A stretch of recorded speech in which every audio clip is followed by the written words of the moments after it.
What's up, everyone? Today we're unpacking the controversy around Superman 2025. From calls to boycott to political criticism and whether any of it actually matters. The film's a box office hit, but the drama keeps building. Let's break down who's angry, why, and what it all means.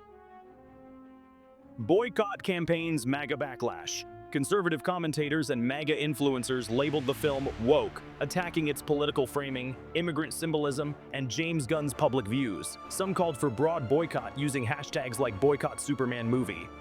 In Israel, fans claimed the fictional conflict in the film mirrored Gaza and accused the movie of being pro-Palestinian propaganda. Hashtag Boycott Superman trended within pro-Israel communities. Reported by Al Bawaba and Arab News PK, Snyderverse loyalists even launched a mobile protest campaign in NYC, renting garbage trucks wrapped with demo visuals and messages advocating how I restore the Snyderverse and boycotting the reboot. How box office culture responded.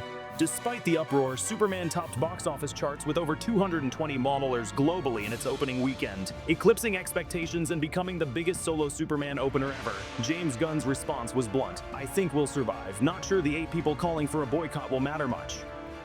Repotted by the Cinema China, critics and audiences praised the film's emotional impact, especially its immigrant metaphor and grounded storytelling, driven by themes of empathy and moral clarity that Gunn emphasized in interviews. Repotted by The Guardian, why the conflict feels larger than the film.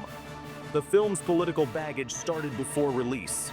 Gunn's remarks about Superman as an immigrant sparked intense reactions, with critics deriding his framing as ideological messaging. Reported by The Guardian, viewers drew parallels between Boravia and Garhanpur, fictional nations, and real-world conflict zones, especially Gaza, with leaders resembling Netanyahu, which intensified backlash in Middle Eastern and global commentary threads. Within fandoms, many Reddit users and neutral DC fans pushed back against toxic fandom and sponsored boycott campaigns, observing that this is likely a vocal minority and not reflective of broader audiences. Final verdict takeaway. So is the Superman boycott real? Yes, but mostly performative. Box office numbers and critical consensus show fans voted with their wallets.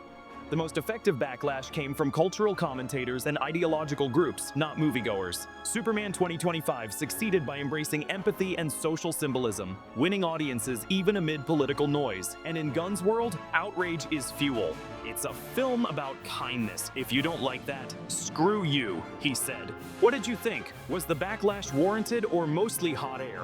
Drop a thought in the comments and let's talk fandom, politics, and cinema. Before we wrap, let's not forget what's really at stake here: the legacy of Superman. He's more than just a superhero, he's a symbol of hope, of resilience, of fighting for the little guy. So when outrage floods the timeline, it's not just about one movie, it's about who gets to define Superman for the next generation. And that's where this gets personal for fans. For some, Gunn's version is a betrayal. For others, it's a revival of the core values that made Superman iconic in the first place. If you made it to the end, you're a real one. Thanks for watching. Hit like, subscribe, and turn on that bell for more DC breakdowns and movie deep dives coming soon.